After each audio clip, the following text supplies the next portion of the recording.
अस्सलाम वालेकुम नाज़रीन, मेट्रो मैटर्स के नए एपिसोड के साथ मैं हूं आपका मेज़बान अख्तर शाहीन रेन। नाज़रीन, आज हम शुरू में ही बात करेंगे कराची बार की। कराची बार एसोसिएशन के इंतखाबात हो चुके हैं और उनकी नई बॉडी भी आ चुकी है। उस बॉडी की तकरीब हल्फ बर्दारी कराची बार एसोसिएशन में मुनक्किद हो रही है, उसका अहवाल आपको बताते हैं, आइए दिखाते हैं।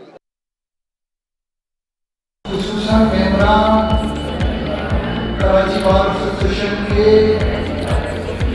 मफादात का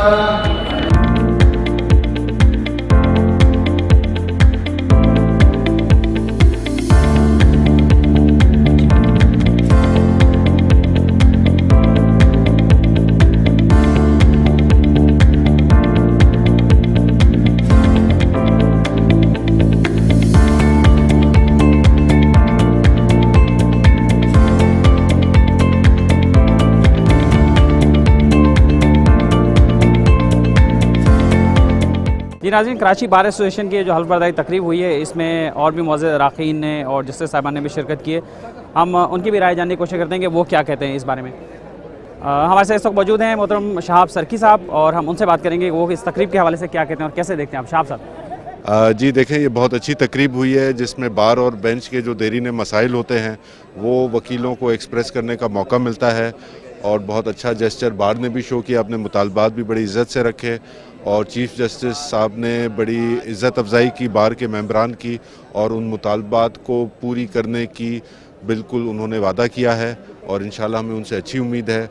वो भी हमारी बार में से ही गए हैं, और बाकी दूसरे जज साहिबान का भी हम बहुत शुक्रगुजार हैं। इस तरह एक माहौल भी अच्छा पैदा होता है और काम करने में वकीलों को और जजों को दोनों को मज़ा आता है। और रिटायर्ड जजेस के हवाले से जो बात हुई यहाँ पर, उसके हवाले से आप क्या कहना चाहेंगे कि रिटायर्ड जजेस की जो मुद्दत है वो काफ़ी बढ़ रही है, और उन्होंने ये रिक्वेस्ट की है कि अगर उस पर थोड़ा नज़रसानी की जाए। जी, वो मसला ये है कि रिटायर्ड जजेस को रिटायरमेंट के बाद भी कॉन्ट्रैक्ट पर रखा जाता है। हमारे यहाँ वैसे ही अनएम्प्लॉयमेंट भी बहुत है, दूसरे सेशन जजेस या एडिशनल सेशन जजेस हैं या काबिल वकला हैं, उनको मौके फिर नहीं मिलते, तो इस वजह से ये बार के मुतालबा था, और चीफ जस्टिस साहब ने इसका बिल्कुल यकीन दिलाया है कि इंशाल्लाह ये मसला ज़रूर हल होगा। Thank you. चलिए कुछ और लोगों से बात करते हैं। जी, हमारे साथ इस वक्त मौजूद हैं KBA के मैनेजिंग कमेटी के रुकन और मीडिया कमेटी के चेयरमैन रशीद जतोई साहब, उनसे मज़ीद बात कर रहे हैं। अस्सलाम वालेकुम जतोई। जैसे आज का प्रोग्राम कैसा रहा और क्या कहना चाहेंगे इसमें? अल्हम्दुलिल्लाह बेहतरीन हुआ, उम्मीद नहीं थी, ये 2-3 साल से नहीं हो रहा था ओथ सेरेमनी। अल्हम्दुलिल्लाह आज हुई हमारी कोशिश से। हम गए थे इसी महीने में स्टार्टिंग में हम गए थे चीफ जस्टिस के पास, रिक्वेस्ट की थी कि हमें ओथ सेरेमनी में आएँ। अल्हम्दुलिल्लाह उसने मेहरबानी की, हाँ की, और मुतालबात थे हमारे, मुतालबा नहीं बल्कि अर्ज़ थे कुछ, उसने कहा कि मैं आपके साथ हूँ हर घड़ी। आपका क्या नई बॉडी में आपने हल्फ भी ले लिया माशाल्लाह, आपका क्या डोमेन है, आपके क्या चीज़ें हैं जो आपकी जिम्मेदारी में शामिल हैं और आप कैसे उनसे निबर आजमाओगे? अल्हम्दुलिल्लाह मुझे जो मिला, जो मैंने चूज़ किया ये मीडिया कमेटी है। अल्हम्दुलिल्लाह जो भी कवरेज होगी सिटी कोड में या कोई और जगह पे जो ला के हिसाब से, यानी कि जैसे अभी ऐसी और सेरेमनी हो लगी, इनके हिसाब से रिलेटेड जो भी होंगे इंशाल्लाह मीडिया से कोऑपरेट करेंगे, और मीडिया अल्हम्दुलिल्लाह सही आज अच्छी कवरेज दी है। बहुत शुक्रिया जतोई साहब। और कराची बार के नौमंतखब सदर नईम कुरैशी साहब भी हमारे साथ मौजूद हैं, आइए हम उनकी तरफ चलते हैं और उनसे बात करने की कोशिश करते हैं। नईम कुरैशी साहब हमारे साथ मौजूद हैं, इनसे बात करते हैं। जी नईम साहब, आपकी माशाल्लाह ओथ टेकिंग सेरेमनी भी हो गई, क्या कहना चाहेंगे? पहले तो तकरीब के हवाले से क्या कहना चाहेंगे, बताइए। देखें, हमने कोशिश की, इंतहाई जो जेन्युइन हमारे मसाइल थे, हमारे जुडिक्शन का मसला था सबसे अहम, वो इंशाल्लाह 10 दिन में लॉ बुक्स के हवाले से, कराची बार के वकला के मसाइल के हवाले से, रिटायर्ड जजेस के हवाले से, और जो वैकेंट कोर्ट्स हैं उनके हवाले से तमाम मुतालबात उन्होंने पेश किए, जो उन्होंने श्योर किया कि 10 दिन में इंशाल्लाह हो जाएंगे। और बार की बेहतरीन ऑर्गेनाइज तकरीब थी, और 3 साल बाद ये तकरीब हुई है अल्हम्दुलिल्लाह। तो हम यही चाहेंगे कि हमारी मोहब्बतें, रिश्ते, ताल्लुकात, कराची बार एशिया की सबसे अच्छी बड़ी बारों में एक शुमार होती है, उसमें एक अच्छा मैसेज गया है कि इंशाल्लाह जो बार के मसाइल चीफ जस्टिस साहब ज़ाती इंटरेस्ट करके इंशाल्लाह हल कराएंगे। और बार की बाकी जो कैबिनेट है उसके हवाले से क्या कहेंगे, जो इन्होंने इस प्रोग्राम को बना के? मेरी कैबिनेट ने मुझसे पहले खाना खा लिया, मैंने खाना भी नहीं खाया। जी नाज़रीन, और अब हमारे साथ मौजूद हैं कराची बार एसोसिएशन के नौमंतखब सेक्रेटरी जनाब आमिर नवाज़ वड़ाइच साहब, और हम उनसे बात करते हैं। अस्सलाम वालेकुम आमिर साहब। वालेकुम अस्सलाम। मुबारक हो आपको, आपने हल्फ ले लिया माशाल्लाह। क्या कहना चाहेंगे आज की तकरीब के हवाले से?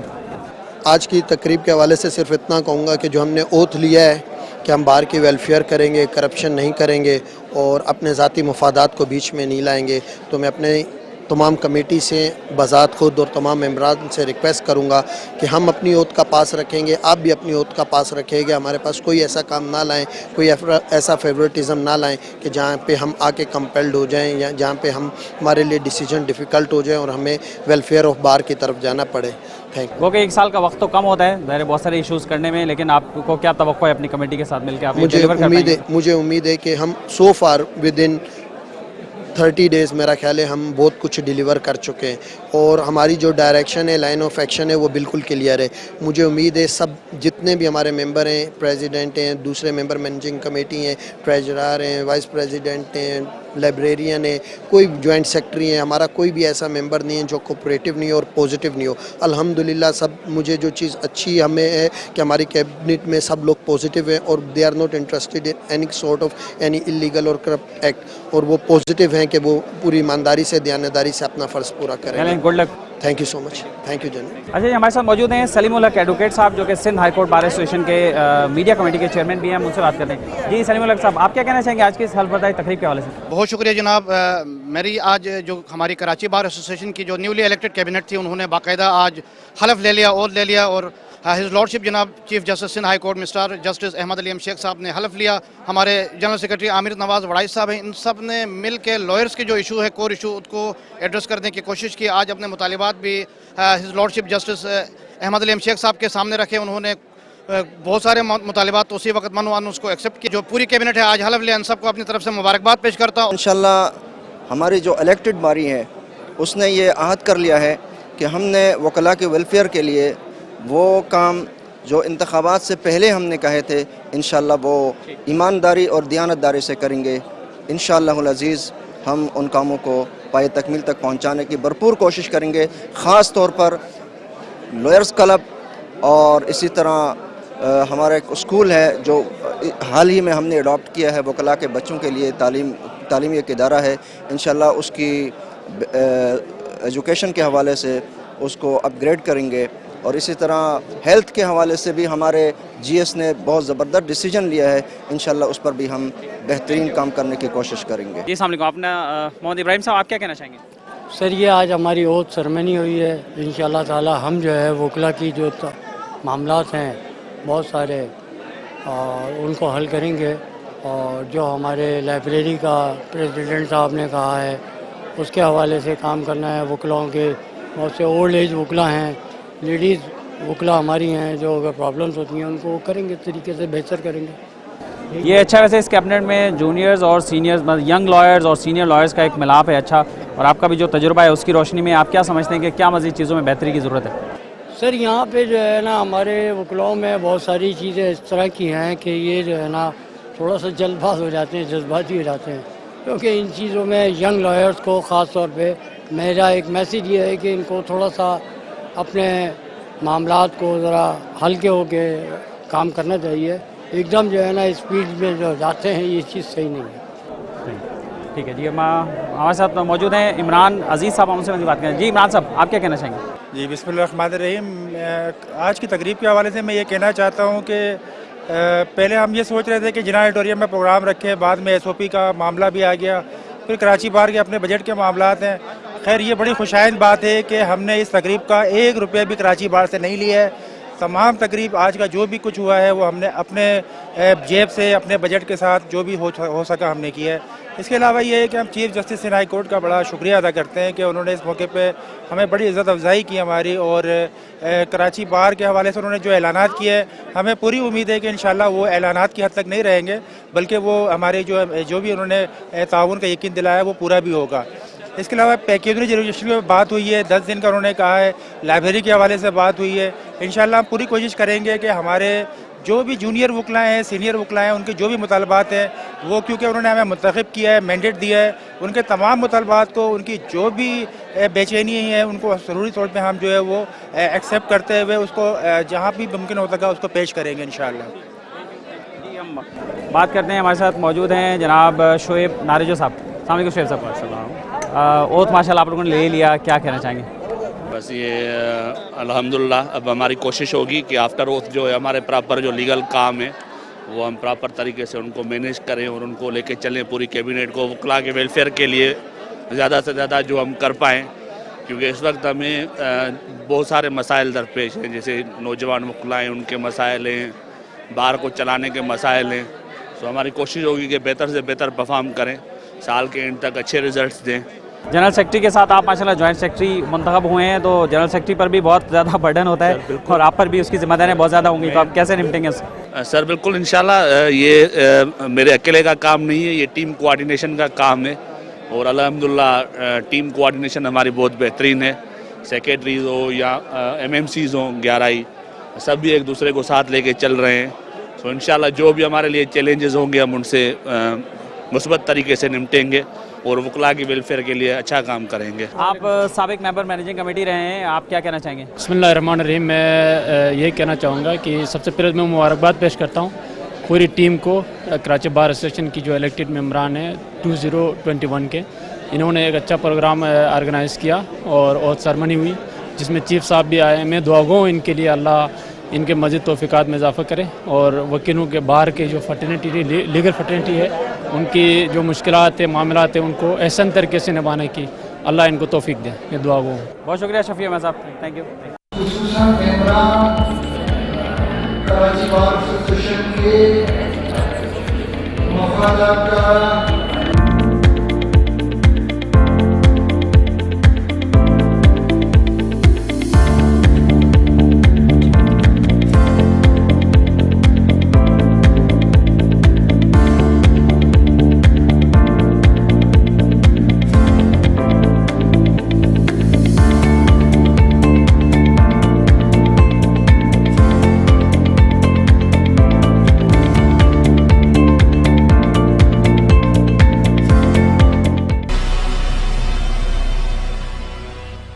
जी नाज़रीन, अब बात करते हैं कुछ सेहत की। पाकिस्तान में सेहत का निज़ाम जो हमेशा से ही बहुत अच्छा नहीं रहा है और इसको रेगुलेशन के हवाले से जो मसाइल रहे हैं, ऑल्दो के PMDC की शक्ल में एक इदारा ऐसा मौजूद था जो इसे रेगुलेट करने की कोशिश करता रहा है, लेकिन फिर भी उसमें भी बहुत सारी कमी कोताहियाँ खामियाँ रहीं, जिसकी वजह से ये प्रोफेशन जिस तरह से इसे ग्रो करना चाहिए और इसमें जिस तरह से वो एक्सपर्टीज़ डेवलप होनी चाहिए, जिस तरह से इदारे डेवलप होने चाहिए, वो नहीं हो पाए। अब बात यहाँ पर ख़त्म नहीं होती। Pakistan medical and dental council एक ऐसा इदारा जो शुरू से ही कायम हुआ, फिर उसके साथ साथ जो हमारे मेडिकल फ्रेटर्निटी के लोग निकले तो उनकी तैयारी हुई, फिर उनकी एग्रीटेशन हुई, फिर उनकी रजिस्ट्रेशन हुई। वो ना सिर्फ पूरे पाकिस्तान में बल्कि पाकिस्तान से बाहर दुनिया भर में जहाँ भी गए तो PMDC की रिकग्निशन उनके साथ रही, तो उन्हें हर जगह इज़्ज़त मिली और उनकी रिस्पेक्ट भी हुई। लेकिन अब मामला क्या हुआ कि PMDC को तब्दील करने का फ़ैसला किया गया और जो नई बॉडी जो बनाई गई उसकी जगह पर वो पाकिस्तान मेडिकल काउंसिल बनाने की कोशिश की गई। और PMDC में क्या ऐसे मसाइल थे जो हल नहीं हो रहे थे और PMC बनाने की ज़रूरत क्यों पड़ी थी, इस हवाले से हम बात करेंगे। हम मौजूद हैं पीमा हाउस में, पाकिस्तान इस्लामिक मेडिकल एसोसिएशन का पीमा हाउस जो कि कराची में वाक़ है। हम यहाँ मौजूद हैं और पीमा हाउस में आज इसी उन्वान के ऊपर एक वेबिनार भी हुआ है जिसमें मुख्तलिफ लोगों ने शिरकत की है और उन्होंने इसी मौजू को ज़ेर बहस बनाया है और ये जानने की कोशिश की है, अपनी तजावीज़ उसमें दी हैं कि इसमें क्या बेहतरी हो सकती है, क्या होना चाहिए था और उसमें प्रोफेशनल्स की जो सिफारिशात हैं वो क्या रही हैं। इसी हवाले से बात करेंगे। हमारे साथ आज दो मेहमान मौजूद हैं जिन्होंने वेबिनार में भी शिरकत की है। सबसे पहले हमारे साथ मौजूद हैं डॉक्टर अब्दुल्ला मुत्तकी साहब जो कि मॉडरेटर थे इस वेबिनार के, और अब्दुल्ला मुत्तकी साहब जो हैं वो प्रेसिडेंट हैं society of surgeons Pakistan Karachi chapter के, और उसके अलावा एग्जीक्यूटिव काउंसिल के मेंबर हैं पीमा के। अस्सलाम वालेकुम। वालेकुम अस्सलाम। डॉक्टर साहब बहुत शुक्रिया आप हमारे साथ मौजूद रहें। और हमारे जो आज के दूसरे मेहमान हैं वो हैं प्रोफेसर डॉक्टर सैयद सनोवर अली साहब। और डॉक्टर सनोवर अली साहब जो हैं वो मेंबर हैं एकेडमिक के पीमा के, और उसके साथ साथ प्रोफेसर और हेड ऑफ डिपार्टमेंट हैं department of community health sciences के जिना मेडिकल एंड डेंटल कॉलेज के। हम उनसे बात करें। अस्सलाम वालेकुम डॉक्टर साहब। वालेकुम अस्सलाम। बहुत शुक्रिया आप दोनों के टाइम का, आप दोनों यहाँ मौजूद रहें। डॉक्टर साहब पहले तो ये बताइए कि ये PMC का जो तनाज़ा है ये क्यों शुरू हुआ, कब शुरू हुआ और अब इसका स्टेटस क्या है, अब लीगल स्टेटस? बहुत शुक्रिया बात करने का मौका देने का। देखिए PMDC जो है 1962 में कायम हुई और ये इसलिए थी कि जो डॉक्टर्स पाकिस्तान में बन रहे हैं उनके लिए रूल्स एंड रेगुलेशन फॉर्मुलेट किए जाएँ। तो ये एक्ट ऑफ पार्लियामेंट के तहत एक ये बॉडी का क़याम अमल में लाया गया जो अब तक चली आ रही थी। 2019 में हमारी नई गवर्नमेंट ने रिफॉर्म्स लाने के नाम पर इसको तब्दील करने की बात की कि PMDC के बजाय PMC कर दिया है, पाकिस्तान मेडिकल कमीशन, और इसको एक्ट ऑफ पार्लियामेंट के तहत लाया गया। उसको फिर हाई कोर्ट और फिर सुप्रीम कोर्ट के हुक्म के तहत फिर नल एंड वाइट किया गया एंड दोबारा फिर उसको एक्ट ऑफ पार्लियामेंट के ज़रिए फिर नाफिज कर दिया गया। तो ये इसकी इस वक्त जो है मौजूदा पोजीशन है। इसमें जो बुनियादी बात है वो ये कि जैसे आपने भी अपने शुरू में अर्ज़ किया कि PMDC जो है उसमें भी बहुत सारी बेकायदगियाँ मौजूद थीं, इससे किसी को भी इनकार नहीं है जो अनबायस्ड उसको देखता है। लेकिन बेहतर ये था कि उस बेकायदगियों को दूर किया जाता, रिफॉर्म्स लाई जाती और रेगुलेशंस को बेहतर किया जाता। जो रूल्स फॉलो नहीं हो रहे थे उन रूल्स को फॉलो किया जाता और कोई नए रूल्स की ज़रूरत होती तो उसको भी बनाया जाता। तो ये कि जो कॉन्स्टिट्यूशन की गई, सबसे पहला सवाल हमारे आज वेबिनार में भी यही था कि इसकी कॉन्स्टिट्यूशन क्यों की गई, जबकि एक बॉडी मौजूद थी जिसकी रिकग्निशन दुनिया भर में मौजूद है, लोग उस रिकग्निशन के साथ दुनिया में जाते हैं। और अब ये प्रॉब्लम आना शुरू हो गया है कि जो PMC लेके जा रहे हैं तो क्या ये कोई जाली चीज़ तो लेके नहीं आ गए हैं। तो ये बड़ा मुश्किल सवाल है। 58-59 साल के बाद लोग एक नई चीज़ लेके, डॉक्टर्स जो दुनिया भर में फैले हुए हैं पाकिस्तानी डॉक्टर्स, ये क्या नई चीज़ लेके आ गए हैं। तो ये दूसरा प्रॉब्लम जो इसके साथ आया। कॉन्स्टिट्यूशन इसकी अगर की गई तो इसमें सवाल यही था कि अगर इरेगुलरिटीज़ थी या करप्शन थी तो उसको ठीक किया जाता। पाकिस्तान भर में कोई 40 इस तरह की काउंसिल्स मौजूद हैं डिफरेंट इदारों की, जैसे बार काउंसिल है वकला के लिए, इंजीनियरिंग काउंसिल है इंजीनियर्स के लिए, फार्मेसी की काउंसिल है, नर्सिंग काउंसिल है, चार्टर्ड अकाउंटेंट्स की काउंसिल है। इन सब में से किसी की भी रिफॉर्म नहीं की गई। तो क्या ये सारी बॉडीज़ बिल्कुल ठीक हैं, साफ शफाफ हैं, सिर्फ यहीं गड़बड़ थी। मेडिकल काउंसिल PMDC का मेंबर के लिए 2500 रुपये फ़ीस थी सालाना, 5 साल के लिए, सॉरी। तो 5 साल के लिए आप 2500 रुपये देते थे, जो ज़्यादा थी बाकी की निस्बत। अब इसको बहुत ज़्यादा बढ़ा दिया गया, यानी अब सालाना 2000 कर दिया। यानी 5 साल के लिए कोई अपने आप को रजिस्टर कराएगा या रिन्यू करेगा तो वो 10,000 रुपये देगा। और ये रजिस्ट्रेशन या रिन्यूअल भी अब सिर्फ उन्होंने 2 साल के लिए कर दिए, यानी बार बार हर 2 साल के बाद वो एक जहमत उठाए। तो ये तो कॉन्स्टिट्यूशन के बारे में बुनियादी बात कर दी। फिर बेशुमार जो एक्ट की चीज़ें हैं वो मेडिकल फेटर्निटी के ख़िलाफ़ हैं। डॉक्टर साहब ये बताइए कि आज का जो वेबिनार हुआ आपके यहाँ पीमा हाउस में, तो उसमें कौन कौन लोग शरीक हुए हैं और किस स्ट्रेचर के लोग थे वो? इसमें जो हमारे साथ प्रोफेसर तारिक रफ़ी थे जो जिन्ना सिंध मेडिकल यूनिवर्सिटी के वाइस चांसलर हैं, वो शरीक हुए। इसमें हमारे साथ प्रोफेसर इकबाल ख़ान थे जो तामीर मिल्लत यूनिवर्सिटी इस्लामाबाद की है, उसके वाइस चांसलर हैं, वो शरीक हुए। इसमें हमारे साथ प्रोफेसर मोहम्मद फ़ुरक़ान शरीक हुए जो Hamdard college of medicine and dentistry के प्रिंसिपल हैं, वो शरीक हुए। इसमें हमारे साथ प्रोफेसर अज़ीमुद्दीन जो आगा खान की रेडियोलॉजी के इंटरवेंशनल रेडियोलॉजी के हेड हैं और पीमा के प्रेसिडेंट भी हैं, वो शरीक हुए। इसमें हमारे साथ प्रोफेसर सनवर अली नकवी जो हेड ऑफ़ द डिपार्टमेंट हैं जिन्ना मेडिकल एंड डेंटल कॉलेज के कम्युनिटी हेल्थ साइंसेस के, वो शरीक हुए और मैंने इसको मॉडरेट किया था।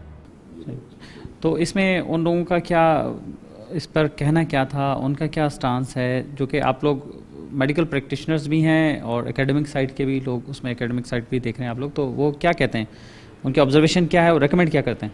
जी, उसमें जो पहली चीज़ से जितने भी हमारे पॉइंट्स डिस्कस हुए, जो सारे पॉइंट्स हमने रेज़ किए थे उसमें कि इसकी कॉन्स्टिट्यूशन क्यों हुई, तो इस पर भी लोगों का यही था कि इसकी रिफ़ॉर्म की ज़रूरत थी, इसको चेंज करने की ज़रूरत नहीं थी कि तोड़ के नई बॉडी बना दी जाती, पहली चीज़।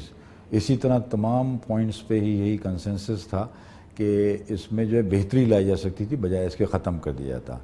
जो काउंसिल बनाई गई उस पर भी यही बात हुई कि उसमें बहुत सारे ले मेंबर्स हैं जो डॉक्टर्स नहीं हैं, और जो डॉक्टर्स भी हैं वो हाई स्टेचर के एकेडमिशियन नहीं हैं। उन्होंने एक्ट के तहत में लिख दिया है कोई भी वाइस चांसलर और प्रिंसिपल उसका मेंबर नहीं हो सकता, जबकि मेडिकल फ्रेटर्निटी के लिए सबसे बड़े लोग वही होते हैं जो वाइस चांसलर या प्रिंसिपल्स हों या सीनियर प्रोफेसर्स हों, उनकी ही जो है वो मतलब जो आपने पढ़ाना है उसके एक्सपर्ट्स को आप नहीं लेंगे? हाँ, ये उसमें लिख दिया गया है एक्ट के अंदर PMC के کہ جو ایکسپرٹس ہیں ان کو نہیں لیں گے. یہ بالکل مذاق نہیں ہے کہ ایک میڈیکل کے پروفیشن کا ایک ڈاکٹر ہے تو اس کی قابلیت وہ لوگ جانچیں گے جن کا اس سے کوئی تعلق ہی نہیں ہے. جی بالکل ایسا ہی لگتا ہے کہ یہ ایک مذاق کیا گیا. اس پہ لوگوں نے یہ بھی اظہار خیال کیا کہ انجینئرنگ کونسل یا بار کونسل کے اندر کیا کوئی ڈاکٹر شامل ہوتا ہے. کوئی بہت سینئر پروفیسر بھی ڈاکٹروں کا وہ شامل کرتے ہیں. جب وہ وہاں شامل نہیں کرتے تو ہمیں کیا ضرورت ہے شامل کرنے کی. انجینئر ہے, کوئی لائر ہے, اس طرح کی فرٹرنیٹی جو پروفیشنز ہیں اس میں ایسا ہوتا ہے کیا؟ ایسا کہیں بھی نہیں ہوتا. 40 کونسلز ہیں, کسی ایک میں بھی ڈاکٹر نہیں. جبکہ ٹیکنیکلی تو معاشرے کے ہر فرد کو ڈاکٹر چاہیے. ایک بہت غریب آدمی کو بھی, بہت امیر آدمی کو بھی, کسی کونسل کے ممبر کو بھی, چاہے کسی بھی وہ فیٹرنیٹی کا ہو, اس کو ڈاکٹر کی ضرورت ہے. بس میرا لاسٹ کویشچن ہوگا کہ آپ کیا اپنا فائنل ورڈ کیا کہنا چاہیں گے اس پہ؟ میں اس میں کہنا یہی چاہوں گا کہ پی ایم سی کو ختم کر کے پی ایم ڈی سی کو ہی دوبارہ لایا جائے. اس کے جو رولز اینڈ ریگولیشن ٹھیک بنے ہوئے ہیں ان کو چلایا جائے. جہاں ریفارم کی ضرورت ہے ان میں ضرور ریفارم کی جائے. ہم اس کا ساتھ دیں گے اور اس کے ساتھ چلیں گے. اور جہاں بائزڈ ہے اس بائزڈ کو ختم کیا جائے. جہاں کرپشن ہے اس کو کرپشن کو ختم کیا جائے. اس پہ کسی کو کبھی اعتراض جو نہ ہوتا ہے نہ ہوگا کہ ایسا جو ہے وہ کوئی چیز کی جائے. تھینک یو, بہت شکریہ آپ کا ڈاکٹر عبداللہ متقی صاحب, آپ کے ٹائم کا بہت شکریہ. ڈاکٹر سنور صاحب, آپ سے میرا یہ سوال ہوگا کہ یہ پی ایم سی بننے کے بعد بنیادی طور پہ کیا بڑا اسٹرکچر میں کیا فلاز آ رہے ہیں, کیا ایشوز آ رہے ہیں فرٹرنیٹی کو اوور آل؟ جیسے کہ آپ نے سوال کیا کہ کیا فرق پڑا ہے پی ایم سی بننے کے بعد. جب پی ایم ڈی سی 1962 سے بنی ہوئی ہے تو ایک لمبا عرصہ اس نے سارے رولز اور ریگولیشن کافی فائنل کیے ہوئے ہیں. ہم ڈاکٹر کافی یوز ٹو تھے اور کافی چیزیں کلیئر تھیں کہ رجسٹریشن فیس کتنی ہے, رینیول فیس کتنی ہے, پروموشن کیسی ہونی ہے, ایکسپیرینس سرٹیفکیٹ کس طرح ایشو ہونا ہے, یہ ساری چیزیں ہمیں پتہ تھیں. لیکن جب سے پی ایم سی آئی ہے تھوڑے پرابلم شروع ہو گئے ہیں. وہ یہ پرابلم ہے کہ ایک تو انہوں نے فیس بہت بڑھا دی ہے رینیول اور رجسٹریشن کی. پہلے ایک عام ڈاکٹر کو یہ فیس تقریباً 2,500 روپے پر 5 ایئرس, 5 سال کے لیے 2,500 روپے دینے پڑتے تھے. ایک اسپیشلسٹ ڈاکٹر کو 3,500 روپے دینے پڑتے تھے 5 سال کے لیے. اب ہمیں 5 سال کے لیے چاہے وہ M B B S doctor ہو یا اسپیشلسٹ ڈاکٹر ہو, دونوں کو 10,000 روپے دینا پڑیں گے ہر سال. اگر آپ اسے کمپیئر کریں دوسری کونسل سے تو انجینئرنگ کونسل کی جو رجسٹریشن فیس ہے 1,000 روپیز ہے, وہ بھی ایک دفعہ دینی ہے فار لائف لانگ. ایک تو یہ پرابلم آ رہا ہے. دوسرا یہ آ رہا ہے کہ کوئی بھی doctor M B B S کے بعد کوئی نئی ڈگری حاصل کرتا ہے, چاہے وہ کلینکل سائٹ پہ ہو یا بیسک سائٹ پہ ہو, تو پی ایم ڈی سی کے پاس ایک سسٹم تھا کہ انہیں رجسٹر کرتی تھی اپنے سرٹیفکیٹ پہ. وہ سرٹیفکیٹ کہیں بھی پیش کیا جاتا تھا, اس سے پتہ لگتا تھا کہ آپ کی کوالیفیکیشن کیا ہے. اب پرابلم یہ ہے پی ایم سی یہ کہہ رہی ہے کہ جو بیسک سائٹ پہ لوگ ہیں ان کی ڈگری رجسٹر نہیں ہوگی اس سرٹیفکیٹ پہ. تو یہ تو پرابلم آئے گا. ایک ڈاکٹر جس نے ایم بی بی ایس کے بعد for example M B B S کا پی ایچ ڈی کیا ہوا ہے, اس نے فزیولوجی میں کیا ہوا ہے, تو اب وہ اپنا میڈیکل سرٹیفکیٹ کہیں بھی P M D C certificate پیش کرے گا تو اس میں صرف ایم بی بی ایس لکھا ہوگا, تو لوگ اس کو کس طرح ریکگنائز کریں گے.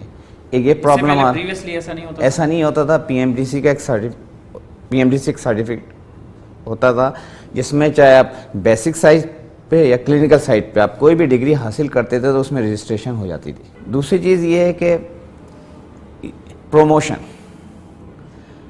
تو یہ بہت مثلاً ویل ڈیفائنڈ پوائنٹس تھے پی ایم ڈی سی کے کہ پروموشن کیسی ہونی ہے, ایک ڈاکٹر کیسے اکیڈمک میں اسسٹنٹ پروفیسر بنے گا, ایسوسیٹ بنے گا یا پروفیسر بنے گا. اب پی ایم سی نے وہ کالج پہ چھوڑ دیا کہ آپ پروموٹ کریں, تو اس میں تو پرابلم آئے گی, فیوریزم آئے گا. جس کو کالج جو چاہے گا وہ اسسٹنٹ پروفیسر بنا دیا, ڈائریکٹ پروفیسر بنا دیا. اور نان میڈیکل فیکلٹی کے کیا ایشوز ہیں؟ دیکھیں ابھی لاسٹ فیو ایئر سے پی ایم ڈی سی نے کہہ دیا تھا کہ صرف فیکلٹی ممبر میڈیکل ڈاکٹر ہی بن سکتا ہے جس کی basic qualification M B B S ہوگی یا بی ڈی ایس ہوگی. وہ اگر فیکلٹی ممبر بن سکتا ہے اسسٹنٹ, اور اگر اس کے پاس مزید کوئی ڈگری آتی تو اسسٹنٹ پروفیسر, ایسوسیٹ پروفیسر یا پروفیسر بن سکتا ہے. انہوں نے کہہ دیا کوئی نان میڈ یعنی جس نے ایم بی بی ایس نہیں کیا, بی ڈی ایس نہیں کیا, وہ فیکلٹی ممبر میڈیکل کالجز میں نہیں بن سکتا. اس کے پیچھے ایک پوری لاجک تھی کیونکہ ہمارے لاسٹ فیو ایئر سے نیا سسٹم آیا تھا انٹیگریٹڈ. کبھی کبھار آپ کو سیکنڈ ایئر میں کچھ کلینکل چیزیں بھی پڑھانی پڑتی تھی, ایک سیناریو ہوتا تھا پورا, تو اس میں نان میڈ نہیں پڑھا سکتا. اگر کوئی فزیو میں کسی نے اینیٹمی بھی فزیو میں پی ایچ ڈی کیا ہوا ہے لیکن جہاں کلینکل سیناریو آ جائے گا تو وہ نہیں پڑھا سکتا کیونکہ اس نے پڑھا ہی نہیں ہے. تو اس کے لیے یہ لازمی ہو گیا تھا کہ اب فیکلٹی ممبر وہی بن سکتے ہیں جنہوں نے ایم بی بی ایس یا بی ڈی ایس کیا. تو ڈاکٹر صاحب یہ بتائیے کہ پی ایم سی بننے کے بعد یہ میٹر ہائی کورٹ میں بھی گیا, پھر سپریم کورٹ میں بھی گیا, انہوں نے اس کو ریورٹ بھی کیا چیزیں ہوئی, لیکن پھر اس کے بعد پھر وہی انہوں نے پی ایم سی دوبارہ سے امپلیمنٹ کر دیا. تو اس حوالے سے کیا کہیں گے؟ جو اس کا حل یہ جو ایکچوئل اسٹیک ہولڈرز ہیں سارے میڈیکل پروفیشنل کے سینئرز, ان کو بٹھا کے میٹنگ کی جائے. میں یہ نہیں کہہ رہا کہ آپ پی ایم سی کو مکمل ختم کر دیں یا پی ایم ڈی سی کو ختم کر دیں. سارے اسٹیک ہولڈرز کو بٹھا کے جو ہمارے اتنے سینئر لوگ ہیں جن کی پوری زندگی اس میں گزری ان کو بٹھا کے ان سے ایک رائے لی جائے. تبھی تو وہ ان کی خامیوں کو نشاندہی کر سکتے ہیں, جبھی تو خامیوں کو پتہ اہلیت جان سکتے ہیں, ورنہ تو ایسے کیسے, یا مطلب میں ایز اے لے مین میں کیسے بتا سکتا ہوں کہ یہ M B B S doctor صحیح ہے کہ نہیں ہے؟ آپ مجھے کسی انجینئرنگ یونیورسٹی یا کالج کی انسپیکشن میں بھیج دیں تو میں تو کچھ نہیں کر سکتا. مجھے نہیں معلوم کہ وہاں کس طرح فنکشن کرتے ہیں, کون سی مشین چاہیے, کیا کوالیفیکیشن چاہیے. اسی طرح آپ اگر انسپیکشن ٹیم میں ڈاکٹرز کو یا سارے ڈیزائننگ میں جو اصل اسٹیک ہولڈرز ہیں ان کو انوالو نہیں کریں گے تو اس طرح مشکلات ہوں گی. بہت شکریہ آپ کا ڈاکٹر عبداللہ متقی صاحب, ہمارے ساتھ موجود رہے اور ہم سے گفتگو کی. جی ناظرین, اب بات کرتے ہیں کچھ پالتو جانوروں کی. بہت سے لوگوں کو آپ نے دیکھا ہوگا کہ انہیں بہت شوق ہوتا ہے کہ وہ اپنے گھر میں جانور پالتے ہیں. مختلف قسم کے جانور ہوتے ہیں, لیکن ایک خاص بات یہاں پر یہ ہے کہ صرف جانور پال لینا ہی کافی نہیں ہوتا. جانور سے جو انسیت آپ کو ہو جاتی ہے وہ بالکل بچوں کی طرح ہوتی ہے. تو بہت سارے لوگ اس حوالے سے پریشان ہوتے ہیں کہ ان کے کھانے پینے کا کیسے کریں, ان کے کھانے پینے کا خیال کیسے رکھیں. اس حوالے سے یہ جاننا بہت ضروری ہے کہ آپ کے پاس جو پالتو جانور ہیں ان کی خوراک بہترین کیا ہو سکتی ہے. کھانے کو تو آپ انہیں کچھ بھی کھلا دیں, لیکن ہو سکتا ہے اس سے ان کی طبیعت خراب ہو جائے. وہ اب آپ کو بتا تو نہیں سکتے کہ ان کی طبیعت خراب ہے اور آپ مزید نہ کھلائیں, آپ نے زیادہ کھلا دیا, کم کھلا دیا, ساری معاملہ جو ہے سارے حوالے سے. تو ہم اسی ٹاپک پہ آج بات کریں گے اور ہمارے آج کے جو مہمان ہیں ان کے بارے میں بہت ساری اچھی اور انسپریشنل چیزیں مجھے پتہ چلیں, تو ان سے ہم بات کریں گے. ہمارے ساتھ اس وقت موجود ہیں محترم مراد علی خان صاحب جو کہ ڈائریکٹر ہیں ٹارگٹ پیٹ فوڈز کے, اور یہ پاکستانی کمپنی ہے جو فوڈ بنا رہی ہے. اور ہم آپ کو ابھی بتائیں گے کہ کیا اس فوڈ کے اندر جو چیزیں استعمال ہوتی ہیں کیا ساری وہ یہ خود ارینج کرتے ہیں, یہیں پہ خود مینوفیکچرنگ ہوتی ہے, اور کیا صورتحال ہوتی ہے. السلام علیکم مراد علی خان. وعلیکم السلام. بہت شکریہ آپ ہمارے ساتھ موجود ہیں. سب سے پہلے تو یہ بتائیے کہ ٹارگٹ پیٹ فوڈز جو کمپنی ہے یہ اس کا وجود کیسے آیا, کیسے خیال آیا آپ کو؟ سر ایسا ہے کہ ابھی جیسے آپ نے اپنے انٹرو میں بھی کہا کہ لوگ پالتے ہیں جانور, تو میرے بھی فور فادرز سے پیٹ لورز ہیں سب. تو آج سے تقریباً کوئی 9 سال پہلے ہم لوگوں نے, میری وائف نے مجھے اس طرف تھوڑا سا انٹرسٹ دلایا تھا کہ شیمپوز وغیرہ بڑے مہنگے ہوا کرتے تھے جب وہ امپورٹڈ ہوا کرتے تھے. تو میں نے پھر شروع میں تو اگنور کرا, لیکن پھر مجھے بار بار ایک میسج آیا کہ یہ بہت مہنگا ہے, یہ ہے وہ ہے. تو پھر دل نے کہا کہ کچھ کرتے ہیں اس کے بارے میں. تو میں نے شیمپو لانچ کیا, ان کا فلی اسپرے, ٹک اسپرے, فلی پاؤڈر, ٹک پاؤڈر, کینل واشنگ لیکوڈ. یہ الحمدللہ میرے آپ نے خود بنانا شروع کیا؟ جی بالکل, ہم نے مطلب یہ کہ PCSIR کی مدد سے, مطلب ہاں بنانے سے پہلے کوئی آپ نے تحقیق کی, کچھ کیا یا ایسے ہی بس؟ پھر ٹنڈو جام یونیورسٹی میں اس کا ایک باقاعدہ ٹرائل ہوا. سر اریجو ہوا کرتے ہیں وہاں پہ, انہوں نے ٹرائل کرا تو وہ پروڈکٹ میرے مارکیٹ میں ہیں ماشاءاللہ. پھر کتنا سال لگا آپ کو پروڈکٹ لانے میں, اور اس کے لیے سر اس میں اس کی R&D میں تقریباً 1 سال. وہ والے پروڈکٹس جو ہیں میں اپنے جانوروں پہ ہی ایکسپیریمنٹ کرتا رہتا تھا, دوستوں کو دیتا تھا کہ یار یہ دیکھو, کیونکہ فرنٹ لائن جو ڈاگس میں اسپیشلی ان کے اگر ٹک ہو جائے تو وہ ایسی ظالم چیز ہے کہ وہ کھال کے اندر اس کا منہ ہوتا ہے, وہ جب ہٹتی ہے تو اس پہ اگر مکھی بیٹھی تو میگٹس پیدا ہوتے ہیں. میگٹس ہوتے ہیں تو وہ اس کے گوشت کو کھانا شروع کر دیتے ہیں. یعنی کہ بہت بار ہم نے یہ بھی دیکھا کہ آر پار سوراخ ہو جاتا ہے, اتنا ظالم مطلب وہ ہے چکر. تو اس کا ایک فرنٹ لائن کر کے ایک پروڈکٹ آتا تھا, وہ بھی بہت مہنگا تھا. تو اس کو نیچے لانے کے چکر میں میں لگا تھا اس چکر میں کہ چلو بھلائی ہو جائے گی, بے زبان چیز ہے, اللہ تعالیٰ بھی خوش ہو جائے گا پروردگار, تو ہم اس میں لگ گئے. لیکن فوڈ کے اس میں میری کوئی مطلب اس وقت تک کوئی ایکسپرٹی بھی نہیں تھی اور کوئی میرا دھیان بھی نہیں تھا. آل آف اے سڈن ایک دن ایسا ہوا کہ میں ایک اسٹور پہ بیٹھا تھا, تو اس کا میں نام تو نہیں لوں گا, لیکن اس اسٹور پہ میں بیٹھا تھا, تو اس کا مالک مجھے بولتا ہے کہ خان صاحب آپ کب تک ایسے ہی کام یہی کرتے رہیں گے شیمپو ویمپو کا, اس کا صحیح کام کریں نا, اس کے فوڈ ووڈ کی طرف آئیں آپ. تو میں نے کہا کہ جی آپ, مجھے اس وقت یہ نہیں معلوم تھا کہ اتنے زیادہ یہ حجم کا کام ہے. یعنی کہ آپ کو معلوم ہے کہ پاکستان میں جو کھپت ہے پیٹ فوڈ کی, آپ کے اندازے سے کتنی ہوگی؟ کوئی آئیڈیا نہیں ہے, جو کہ میں نے نا خود 4,500 سے 5,000 ٹن سالانہ. اور پاکستان مینوفیکچر کیا کر رہا ہے؟ یہ پہلی فیکٹری ہے. اچھا, یہ پاکستان کی پہلی فیکٹری؟ جی. تو گویا ڈالر جو ہے وہ جا رہا ہے اس مد میں, اور ملک کی حالت آپ کو پتہ ہے, باہر سے امپورٹ ہو رہا ہے فوڈ. لیکن اس اٹریکشن سے کچھ نہیں ہونا تھا. بیسیکلی یہ بسکٹ بنانا ہے بہت مشکل. اس میں ہمارا ساتھ دیا PCSIR نے, ان کے ساتھ پھر MOU سائن ہوا, اور وہ 4 سال تک ہم نے اس کی R&D کری. تقریباً رف اسٹیمیٹ بتا سکتا ہوں کہ 35 سے 40 لاکھ روپے کا فوڈ ہم نے R&D میں پھینک دیا. پھر رب العالمین بھی مدد فرماتے ہیں, جب آپ کسی لائن میں لگ جائیں اور آپ کی نیت اچھی ہو تو اللہ تعالیٰ بھی مدد کرتا ہے. پھر میرا بھائی جو میرا نتائج بہت حوصلہ افزا رہے ہیں. پھر میرا بھائی جو اس میں پارٹنر ہے, فلک ناز بلڈرز کا مالک چیئرمین ریاض, وہ میرے ساتھ مطلب لگے اور ہم دونوں پارٹنر بنے, اور پھر یہ فلرش ہو گیا, پھر یہ ہر جگہ مارکیٹ ہو گیا. تو اب کیا پوزیشن ہے, اب آپ کا مارکیٹ شیئر کیا ہے؟ ابھی میں اسی بیگ پہ اگر تھائی لینڈ لکھ دوں تو شاید میں 4 فیکٹریاں بھی کم پڑ جائیں گی, 8 فیکٹریاں. تو مارکیٹ شیئر اس حساب سے اگر آپ دیکھیں تو الحمدللہ حوصلہ افزا ہے.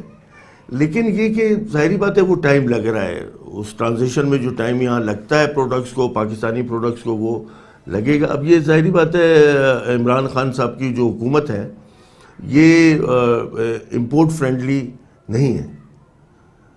تو اب مجھے بھی امید ہے کہ اس پروڈکٹ پہ کچھ یہ گورنمنٹ بھی کرے گی, کچھ ڈیوٹیز وغیرہ بڑھائے گی, کچھ کرے گی, تو لوکل اور فیکٹریز لگیں گی. ایک میں نے لگا لی, اور لوگ بھی لگائیں گے. اچھا, یہ بتائیے کہ یہ پیٹ کا جو فوڈ بنتا ہے اس میں را مٹیریل کیا استعمال ہوتا ہے, اور کیا وہ آپ بھی باہر سے منگاتے ہیں؟ نہیں سر, سب پاکستانی. ہمیں اس کے لیے چکن چاہیے ہوتی ہے, بیف چاہیے ہوتا ہے, رائس پاؤڈر چاہیے ہوتا ہے, مکئی چاہیے ہوتی ہے, اس ٹائپ کے آئٹم ہے. کوئی چیز بھی اس میں امپورٹڈ نہیں ہے. جو باہر کے فوڈ آتے ہیں اس میں پک کی چربی یوز ہوتی ہے. وہ سرد علاقے کے فوڈز ہوتے ہیں. اب یہاں اگر لوگوں کی سمجھ میں آ جائے یہ بات کہ ایک تو ویسے بھی وہ حرام چیز ہے, ٹھیک ہے, چلیں آپ جانور کو دے رہے ہیں, کوئی مسئلہ نہیں, لیکن وہ بیسیکلی ہوتی ہے ان کی گرمی کم کرنے کے لیے. جبکہ ہمارے فوڈ یہاں کا کلائمیٹ کے حساب سے فارمولیشن ہے, یہاں ہمیں اتنی چربی اور بھی کھلانے کی ضرورت نہیں ہے, کیونکہ یہ اتنا سرد ایریا نہیں ہے پاکستان جہاں واقع ہے, تو ہم بالکل نہیں یوز کرتے. یہ بہت امپورٹنٹ میسیج ہے ان کے لیے جو لوگ بہت بڑے بڑے برانڈز کھلا رہے ہیں, 17 ہزار روپے کے 20 ہزار روپے کے بیگز خریدتے ہیں, اور ان کو یہ نہیں معلوم کہ وہ بے زبان اس کو وہ فوڈ کھلا رہے ہیں, وہ اس کے لیے صحیح بھی ہے یا نہیں. تو آپ کے پاس کون کون سے پیٹس کا فوڈ بنتا ہے؟ سر ہمارے پاس کیٹ فوڈ اور ڈاگ فوڈ بنتا ہے.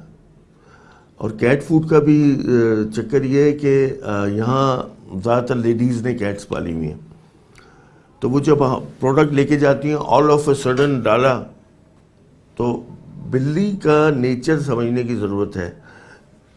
کوئی بھی چیز آپ پالتے ہیں, آپ رکھتے ہیں ڈاگ, تو تھوڑا سا اس کے بارے میں ریسرچ کرنا ضرور چاہیے کہ اس کے کیا بیہیویئر ہے, کیا نیچر ہے. اب کیٹ کا نیچر جو ہے وہ ایسا ہے کہ آپ ایک تو ایک سا فوڈ آپ اس کو دیں گے تو اپنی ڈائٹ کم کر لیتی ہے. تو میں ایز اے مطلب یہ کہ فیکٹری اونر خود یہ کہتا ہوں کہ آپ کیٹ کو دن میں 3-4 بار فیڈ کراتے ہیں, ایک بار نہیں ڈالتے ہیں اس کو ڈاگ کی طرح.